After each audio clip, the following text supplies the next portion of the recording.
co-host Cowboy Joe 64. I am your father. Just to get the Cowboys 2 good games to hopefully understand that Where they a need to go video is. receiver and go high with this next pick. Everything is dark. Yeah, that's really what this is gonna be about.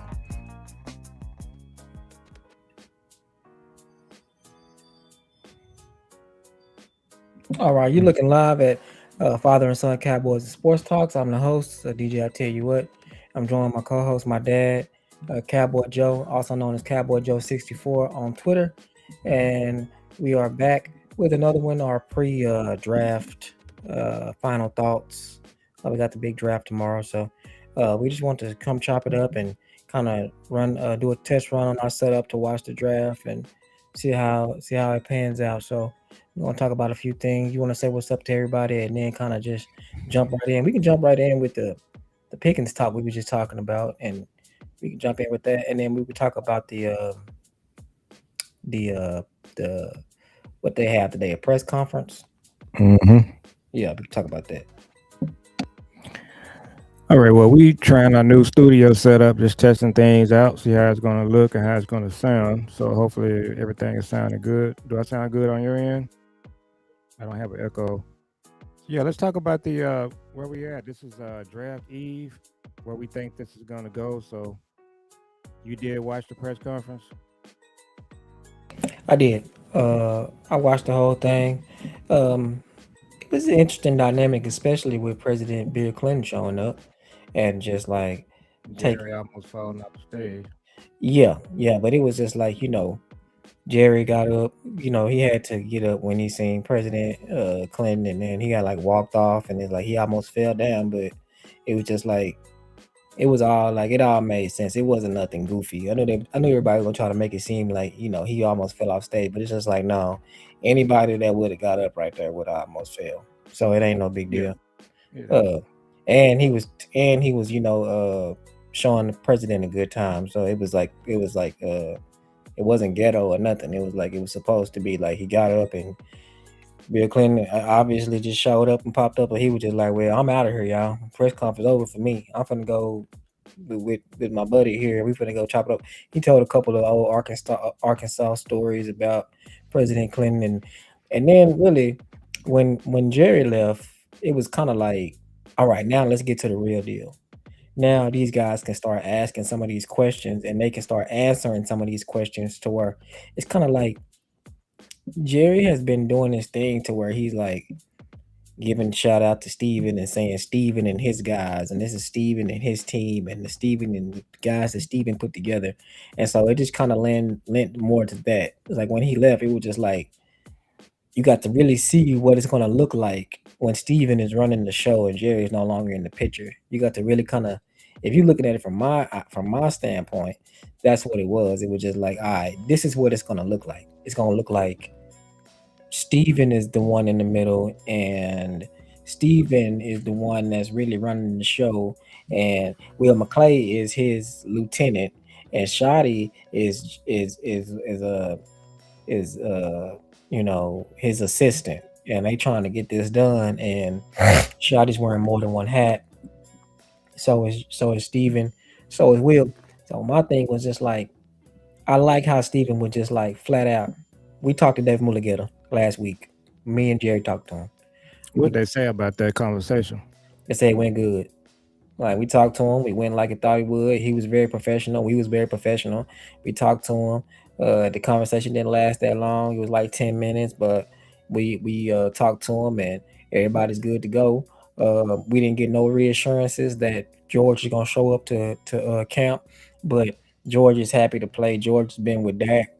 He's been throwing, practicing with Dak, and he been with CD, and they George is focused on this year and playing this year and becoming a leader on the team, and that's what he focused on, and that's what it seemed like. Because when they dropped that phone call, it wasn't like how many times do they tag players? We can just go back and look at this. So this call you're talking about, it was a call recently. I do kind of hear a little echo. It was a call when George Pickens got franchise tagged. Jerry Jones called George Pickens on the phone and was talking to him like he was drafting him. And that doesn't happen when you're normally tagging somebody. It's really like a somber day. Like when Dak Prescott got tagged, we didn't hear no phone call. When DeMarcus Lawrence got tagged, it wasn't no phone call. When Micah got tagged, it wasn't no phone call. When these guys get tagged, when Tony Pollard got tagged, it wasn't no phone call. These guys, they tagged George Pickens and called him, and George Pickens was just like, "Thank you, God, and I can't thank you so much, Mr. Jones, for giving me an opportunity, and I can't wait to come back next year, and just thank you so much for believing in me, and I can't wait to play." And it's just like, yeah, he gonna play on the tag. Why wouldn't he? This is a guy that got traded for a third round pick that people had pretty much given up on him. Teams have not been calling to try to get him. I mean, is George Pickens' stock gonna go down by getting $30 million? It's not in his eyes. If he betting on himself, what did Dak tell you to do? Dak already came out and said, "Listen, if they pay you, they pay you. If they don't, they don't. They didn't pay me." And look what happened. I bet on myself, and I came back and stung them for like twice the amount. So like what so you know what I'm saying? So that's not how you look at it. You people can look at it and say, "Oh yeah, well, he wants a long-term commitment." It's 2026. $30 million is a long-term enough commitment. It's guaranteed. If you get $30 million in your bank account and you get to go play football for America's team, ain't nobody talking about I want $200 million. All right, well guess what? You want your $200 million, and this time next year you'll be begging for 60 because you would not have got that 200 million. So you get your 30 million right now. You go play. You will have another dynamic year, and then you're gonna have other teams trying to break their neck to sign you to be one of the highest paid receivers. And the Cowboys is gonna put the pressure on the Cowboys. The Cowboys is gonna either then have to pay you or they're gonna have to release you. So you don't just say, "Oh, I'm not gonna play it. I'm not gonna do none of that." No, you So take your money, Big Bang Hank. You got $30 million. You are now part of the 1%. You came from poverty. Now you one of the 1%. Mm.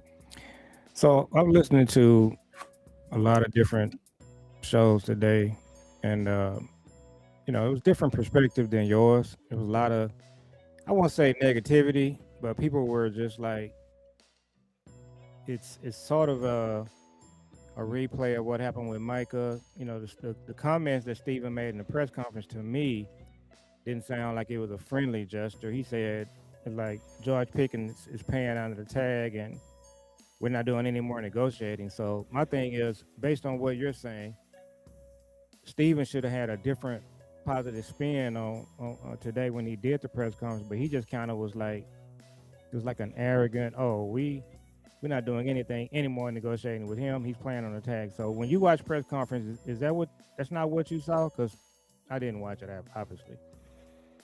No, what I saw is there's nothing to see here. He's playing on a tag. He's happy. We're happy. Next question. Okay. I mean, we got to give him $30 million, and it's guaranteed. That's what we got to do. We don't want to do this, but we also don't want to. He also, Clarence asked him, "Well, why not get a deal done? Why is it more beneficial to the team right now, the franchise, for him to play on the franchise?" And he said, "Well, you got Dak making $60 million, and you got CD, a top receiver in the league. We paying him top money. We just paid the kicker top money. Well, I mean, we kind of like got some things to work on. We need to figure out a better position to be in before we can just give him 40, because that's what he deserves. So we need to kind of think about this, and then also we draft high enough. What happens if we can get one of the top two receivers in this draft? What happens then? So Because let's talk about that a little bit. So listen to some other content creators last night. There is two thoughts with the receiver. So when we get washed out, it might be a receiver there that makes sense to just, if you're going best player, but we always gonna be concerned about the Cowboys board. So when you look at some of these other teams' board, when they set their board up, when they get to 12, if Sadiq or Tyson, what's Tyson's last name? Is it Jordan Tyson?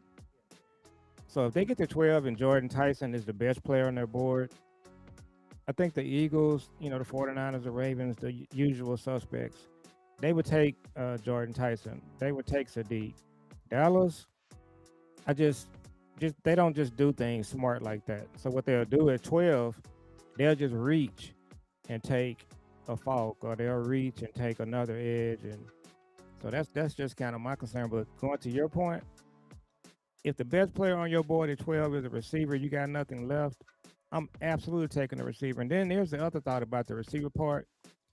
There are people that are saying if they take a receiver, that automatically means that they're not doing anything with Pickens, after this year, that they're just done with that. Man, I would draft Jordan Tyson. I'm getting the name right. I don't think it's Jordan Tyson, but I would draft Tyson. And what I'm going to do for the next 2 or 3 years, you're going to face me with Tyson, CD Lamb, and Pickens, and it's your problem, not mine, because it's going to be a way to do it. That's what I would do. They're not going to do that. You can go ahead and come in on that. Well, my thing is this: we haven't seen what they gonna do yet, everybody keeps giving them this moniker of what they have done. Because they have done similar things in the past 30 years, but it's also some things that they haven't done in the last 30 years that they did last year. So it's kind of like, and then the way that the NFL is moving nowadays, the NFL to me is moving more like where these coaches are acting like GMs. Like you got the Harbaughs down there in New York. You had Dan Quinn when he went to Washington. When Dan Quinn went to Washington, all of a sudden you start seeing all of the players that Dan Quinn like they start coming in out of nowhere. Took them to the NFC Championship. Now they rebuilding, but I mean that's what you do. When you're trying to win, you go all in, and that's what happened. And so you seeing that these coaches are becoming more involved in player acquisition and stuff like that. And so you kind of seen it with Shoddy. I mean, they were pretty vocal in saying that Shoddy was responsible for trading the pick to get George Pickens. I mean, he said he was responsible for it. George Pickens said he was responsible for it. Jerry and Steven said he was responsible for it. So, I mean, our first year with Shoddy, and we got George Pickens in the first round, and we got Tyler Booker in the first round, and we got what's the name in the second round? I don't, I mean, last year's draft probably was one of the better drafts, and I think that Shoddy had something to do with that. So now we got Christian Parker here too, and it's kind of leaning more towards Shoddy is running the show along with Christian. Let's talk about the coaches. When was the last time they let a coach disassemble his staff and it actually look how it's supposed to look, and they actually have 40 interviews? They did it this year. Christian Parker. They had about 40 interviews, right? It's what they what That's what we wanted them to do, right? We said to ourselves, man, we playing Detroit. We talking about, man, we just need a young guru type of coach to come in here on the defense. And that's what they did, right? I mean, that's what they did. I mean, so I mean, it's just like, who's to say that they're not gonna do the right thing and do what these other teams are gonna do? We got less than 24 hours to find out, but something tells me that if a receiver is there and they wiped out, that they will take a receiver. And something tells me, and not only something tells me, they said it themselves today. So, and also, we won't have to be done with Pickens after that. But I mean, it's not just black and white. It's just like, yeah, we can do what we gonna do with Pickens. If we draft a receiver and then we got three stud receivers next year, well, George Pickens, there is a such thing called a tag where you put a tender on a player and you have to get a pick for him. I think that happens in the second tag too, if I'm not mistaken. I think you have to get a second round or a first round pick for him. I mean, that's what I thought. So if you tag him and all of a sudden now you got another first round pick on top of the one you already got, I mean, So, I mean, you got a positive spin on the whole thing, which is good. It is Jordan Tyson, by the way. Uh, so yeah, I'm looking at Daniel Jeremiah's final draft. I'm trying to find a couple of other people that I really follow. So Daniel Jeremiah has Caleb Downs following to Dallas. Just so you know, he's got the Giants at 5, taking Jeremiah Love. At 10, he got the Giants taking Cornell Tate. Huh? What'd she say? I can't see that. Shout out to Nana, I my gotta go to the grandmother. chat. She says coaches are becoming more involved. That's what's going on in the NFL. I agree with her. So that's your span. And Shout out to B Bird. shout out B Bird. We'll see Shout B out to Bird you, tomorrow. Malcolm. And then shout out to Kelly. She Let's says go she's there. back. She said she's back. She switched phones. She back. So yeah, we testing out our new setup and how this is gonna work, guys. And so what we're doing now is kind of temporary too. So we just trying to see how this is gonna work for tomorrow. Yeah, this just for the draft. That's all. Yeah, trying to work with our sound. But shout out to Kills, shout out to Nano, B Bird. So we just running it to see how it's gonna look. Man, talk about the draft. So I was saying Jeremiah Love, not Jeremiah Love. Hold on one second. Yeah, Daniel Jeremiah has Downs falling to Dallas. So I'm gonna try to find a couple of other drafts while you go ahead and talk about how you think this is gonna go. Man, again, everybody's always saying that this draft is one of the lower drafts. I agree, man. This draft is so unpredictable, and I just don't know. We pick so high. I don't like that music. We pick high, and we got 2 picks. And from what I was hearing at the press conference today, they were more on the line like they're not trying to move up. And so it's 2 ways you can look at that when you think about the Cowboys. You can be like everything that they say, you can think the opposite, or you can just be like, oh, and they started it off by saying something. They've done something I never heard them do. They had Tad started off by saying that, oh yeah, just a disclaimer. Everything you hear in this press conference could be true or it could not be true. Just want to throw that out there. They started off by saying that. Yeah, So the press conference, it's they've never done that. They ain't never just jumped out there and said that because they know Jerry don't have no leash. Cause like they was asking questions and Shoddy and Steven was beating around the bush. Jerry came out and gave a definitive answer straight up. It was like, are y'all thinking, have y'all got any phone calls to trade up? Well, you could get phone calls to trade up and you can get phone calls to trade back. So nothing's been heated up. Jerry, right after he said, Steven said, nothing's heated up so far. And then Jerry said, yes, we have got calls to move up. We have. Yes. And we're thinking about it. We have. We probably don't want to move up. We don't want to move up if we don't have to, but we have got phone calls about moving up. Yes, that's your answer. Yes. Are we open to it? We are. We're more prepared than we've ever been because we got 2 picks this year. So yeah, we thought about it. It's there.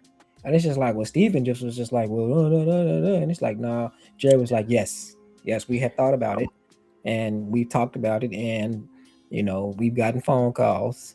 And okay. so, it's kind of like press conference was good.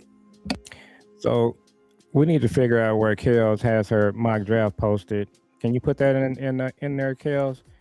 So now I'm looking at Nick Harris' final mock draft. So he's got the Cowboys getting Sonny Styles. So I haven't heard you talk about Styles. So we get Styles with that 12th pick. How would you feel about that? Me, and I don't know, Kels, you tell me what you think about this. I'm not so high on Sonny Styles. I just feel like, I mean, I would be happy if we got him, but I'm just not like, he doesn't excite me like Jordan Downs and Jeremiah Love. He doesn't even excite me like a tight end from Oregon. He don't excite me like that. Because I like CJ Allen myself. I like Anthony Hill. I like Trotter. I like Gonzalez. You know what I mean? And so for me, really, with the linebacker situation, I would much rather them go get Jordan Brooks. I want that. That's what I want. And the perfect situation for me is one of the top defensive players at the position. So that means like number one. In some instances, well, with edge, it could be one or two. It could be Bane or the guy from Texas Tech. But with safety, it's just Caleb Downs. With corner, it's Mansour Delane, and it's you know, Horn. No, I mean not Horn, but what's his name from not McCoy, but what's the other Tennessee name? Colton Hood. So like with corner is really Mansour Delane. You get Mansour Delane, he's the number one at that position. You got McCoy too. He's the number one at that position. He just got an injury situation. So um uh what my perfect pick for me would be the number one position at the draft, number one player at that position, whether it's the number one or at edge, which would be a guy from Tech or Bane, whether it's the number one at corner, whether it's Mansell Delane or McCoy or Hood, or the number one at safety, which would be Caleb Downs or Thieneman. Those right there are kind of like my thing. And if it's not, you get wiped out. I don't want to do it on no linebackers because I think that the only linebacker that they got rated that high is Styles, and I don't think he's worth picking up there. So if you don't do, I don't want to do linebackers. I just want to trade for Jordan Brooks from Miami. And so if you do that, then if you get wiped out, then you pick an offensive player. That's what that would be the perfect for me. You get So who wiped does out. Sales have the Cowboys taking with 10 and 20? I can't see. I can only see this. It goes to around 7. So I don't get that echo now. She don't have the first. She don't have the first 4 picks up there. I mean, but Kels, yeah, it's gonna be heavy draft on defense. But see, this has been my thing, and I've been saying this. If you just look at it from a logical standpoint, and you just take the players off of the tags, and just look at it from logic, just close your eyes and be like, this is logical. If you got 2 first-round picks, and then you have the rest of the draft. You got the third-round picks. Third-round pick. You got the rest of the draft after that. You still have a lot of money that you can use as far as trading. You still have money to sign players to massive deals if you want to. You can do that. So my thing is just, yeah, it can be heavy defense, but you should throw one for sure solid pick at offense. I mean, if it's the first pick, if you can get the number one receiver, if you can get the number one tight end, if you can get the number one running back, that is going to change your team way better than getting a corner or a linebacker when you can just trade and get Jordan Brooks. It would just make sense to just throw the whole everything in the kitchen sink at the defense, but you still want to just make sure that you laser point something on your offense that would just blow people out of the water. Imagine if you was able to get Jeremiah Love and you had to deal with our offense plus Jeremiah Love. And now the rest of the defense, the rest of the draft you could use on defense. The rest of it. And the rest of the offseason, if you need to trade for somebody, you can do that. You just think about that. Just think about if you got the best. You can think about if you got Kenyon Sadiq at 12, and then you use the rest of the draft on defense, and then you still got your offseason that you can trade stuff. Imagine if you got one of the top 3 receivers, and then use the rest of the draft on defense, and then use the rest of your offseason on defense. I mean, you would just be blowing teams out. You would you would just be blowing teams out. Now compare that to getting Bane and using the rest of your draft on defense and offense. You get Bane in the first round, and you got Donovan Izaraku last year. If he come out and he like Donovan Izaraku, well then now you're talking about you had a bad draft. And then the players that you got on offense later in the draft, they're not gonna be starters like Kenyon Sadiq and Jeremiah Love will be. They're not gonna change your offense like that. They're not gonna do none of that. So what happens if you get Sonny Styles and he not Michael Parsons or nothing? So it ain't like he not even Jordan Brooks. So so it's just like you. So now you kind of like, oh, okay, you know what I'm saying. But if you get Jeremiah Love, You know, it ain't no question around that. If you get Kenyon Sadiq, ain't no question around that. If you get the first receiver or second receiver, well, ain't no Yeah, question around that. Yeah, I I just mean, I just get the feeling that no matter what, their board is going to be set up for them to take an edge at 12 or 20. It's like if a nuclear bomb hits the facility, they're going to take an edge because that's the kind of thing that they do. They don't evaluate the draft like these other teams that I've mentioned. well, that So would be fine if they did that. They could do that as long as they do one, as long as the 12th pick is an offensive player. That's fine. Take an offensive yeah, player with your 12th pick, and then with I if you think want, they're going to go defense at 12 no matter what. I think they're going to go defense at 20 no matter what. if they get wiped out and they go defense, I'll put it to you like this: if they get wiped out, or if they have to reach for a defensive player at 12, and one of the top offensive players are on the board, we're going 8 and 10. Well, that's That's that's the $1 million question because that's it right there. content creators like me, uh, we just believe their board is going to be tilted to take a defensive player and an edge. If You can do Jordan that. Tyson is there, they are not going to draft Sadiq. It's not happening. Well, if they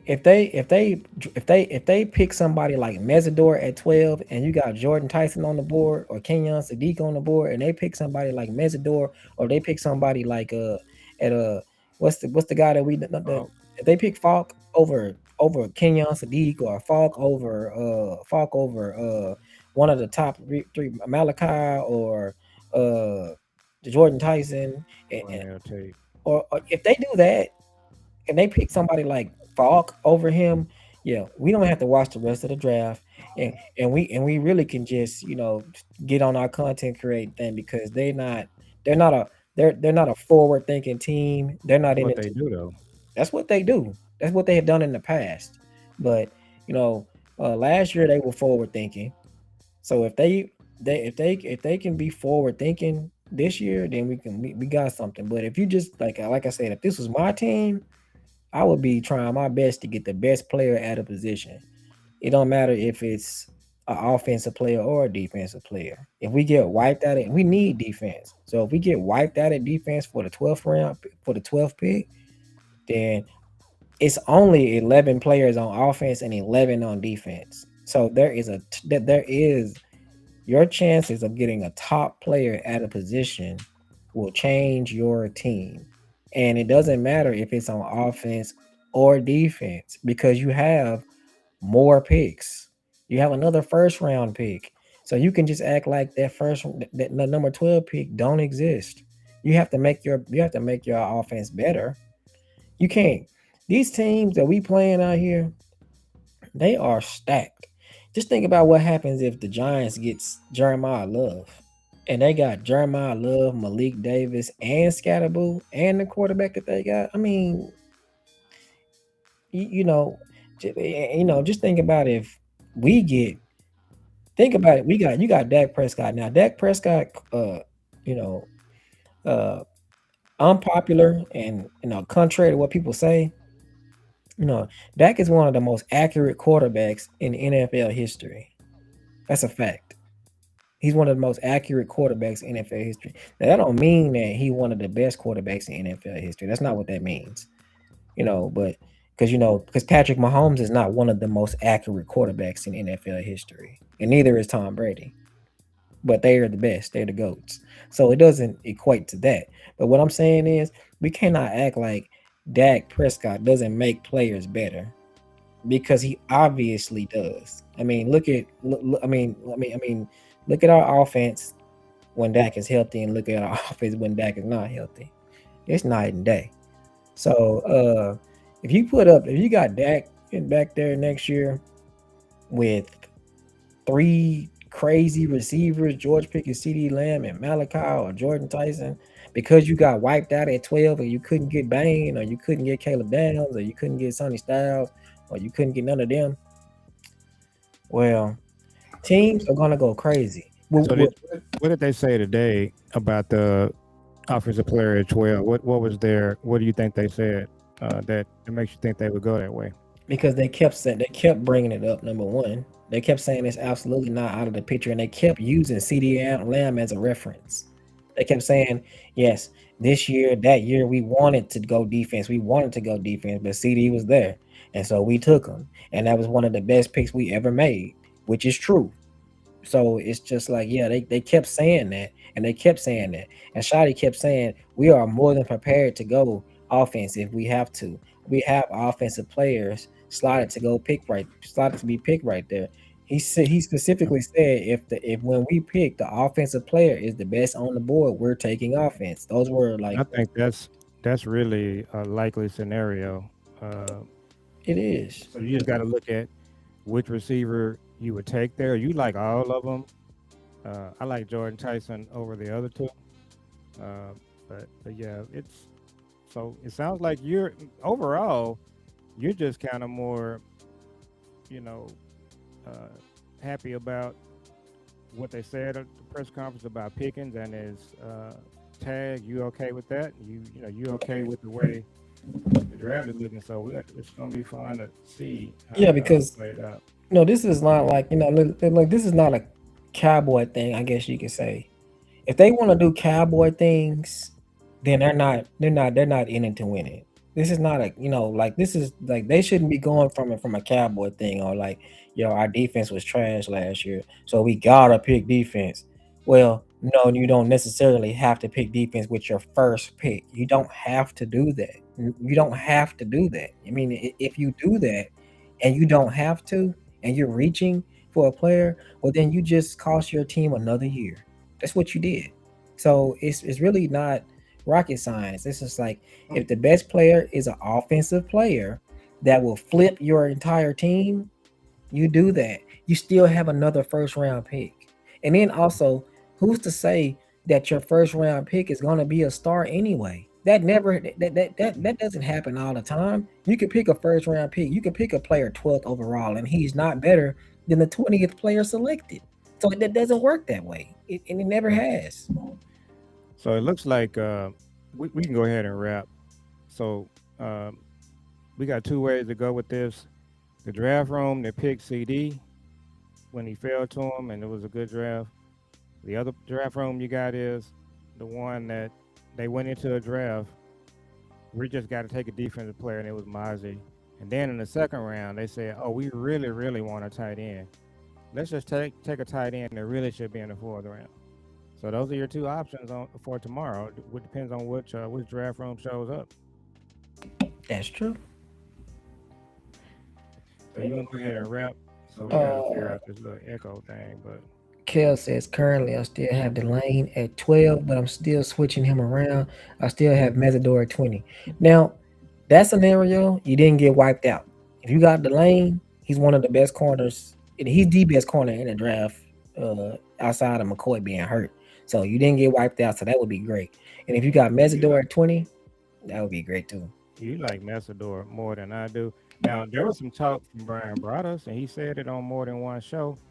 Cowboys don't like Messidor, but it could be a smoke screen. But that's what Broaddus just said. He said it more than once. And see, that's my thing. Cowboys doing cowboy things. The arms, it's just that the arms. They actually is saying that they don't like Mesidor because he has short arms. Did they not learn anything from TJ Watt? That's Bane. Messidor doesn't have arm issues. Well, It's the well, age. I heard Brother saying that they don't like they don't like Bane because of his arms. Yeah. That's That's that's just crazy. And that's then great. yeah, we can wrap up. And then they end up saying that they don't like Mesidor because of his age. It's just like, do they understand that the NIL that this is finna be the norm? Like we as fans know this. It's finna be the longer that this NIL thing goes on, you're gonna have more players staying in college and playing. So Kel said, look at the intel she added. I don't see what that is. Let's see. And I do see her saying Delane and Messidor, but Oh, she said, here's some draft intel. Jeremiah McCoy is now not in the Cowboys rearview mirror. Oh, mm, New York canceled their pre-draft meeting with David Bailey. Now, I thought about that. I thought about when they canceled they pre-draft meeting with David Bailey. I mean, if I was them, I would cancel it too because they know he gonna be there. It ain't nothing that he can do in an interview in a pre-draft meeting that can stop them from drafting him, right? Right. Yeah. So yeah, what you need to meet with him for? So yeah, that, and then you don't want nobody to know who you trying to meet with, so they can come up there and take your pick. So, but Jeremiah McCoy is now not in the Cowboys' rearview mirror. No, that scares me. But I also heard them say today that they don't want no players that they got a red shirt or that comes in the or they got to come in the league and have a history of injury because of what happened last year. They Well, Messador and McCoy have the injuries. they said that last year the injury bug got us, and players that were slotted to play at certain games didn't play in certain games, and then he specifically name dropped Bland. Hmm. Well, And so, and we know who the other players he was talking about. It's a plethora of them. So yeah. Well, let's go ahead and wrap. So, you think this audio right here is gonna work? I do hear the echo when I'm talking. So, yeah, we'll figure it out. I mean, I can figure it out even if I gotta go in another room. It ain't no big deal. Uh, then I said, great presentation. You guys are amazing with the content and comments. Kel said the Jets are picking Arvell Reese. Well, that would be a shakeup. yeah, That'll push David Bailey down. I'll be checking out Kels tomorrow for sure. Yeah, Kel, we're gonna be checking you out tomorrow for sure. But yeah, y'all make sure y'all like, comment, and subscribe. The wait is over. The draft is tomorrow, and we will be live. We're gonna be on. We're gonna be on. That's official with B Bird. Yeah, So we're gonna be on with B Bird, and it's Cowboy, Bryce. and his son Bryce. So B Bird and Bryce, we're gonna be on with them tomorrow, and we're gonna do a father and son duo show. So we're gonna be with B Bird and Bryce, and it'll be me and Cowboy Joe, my dad, and we're gonna be rocking out. This gonna be one of the first. It's gonna be our first duo that we do. And so you're gonna have quite a few generations of Cowboy fans on the platform, and so it's gonna be cool to see. So we can't wait for that. And of course, you know, you got the Cowboys. It's never a dull moment with these guys. And they got 2 picks tomorrow. And the NFL has made it to where it's less time in between each pick. So the fans don't have to just sit and watch and wait all night. So that's cool. So the picks are gonna be rapid, back to back. It's just 8 minutes apiece. So I think they like cut it in half almost. Hmm. So, you know, you got like 8 minutes to pick your player when I think previously you had a lot more time for that. So it's gonna be like eight, then pick, then eight, then pick, then eight, then pick. So it's like it's slotted to be like that. So it's gonna go fast. So it's gonna be interesting to see. So y'all make sure y'all like, comment, and subscribe. We on all platforms: TikTok, Facebook, YouTube, Instagram. We on Twitter. We on everything. And my dad really runs Twitter. Cowboy Joe 64. So if you're not a subscriber, please subscribe and make sure you go back and watch some of our other shows as well. We be putting up shorts and we be putting up other videos. We break these videos, these live videos, we break them down and post them. So y'all make sure y'all can go watch them videos when you ain't got nothing to do or when you're at work or when you're in the car. Just pop on a video and hear us talk about the Cowboys. And so we'll see y'all on the next one. You want to say what you want to say? Peace to everybody before I close us out. Peace to everybody, and we'll see you tomorrow. Peace.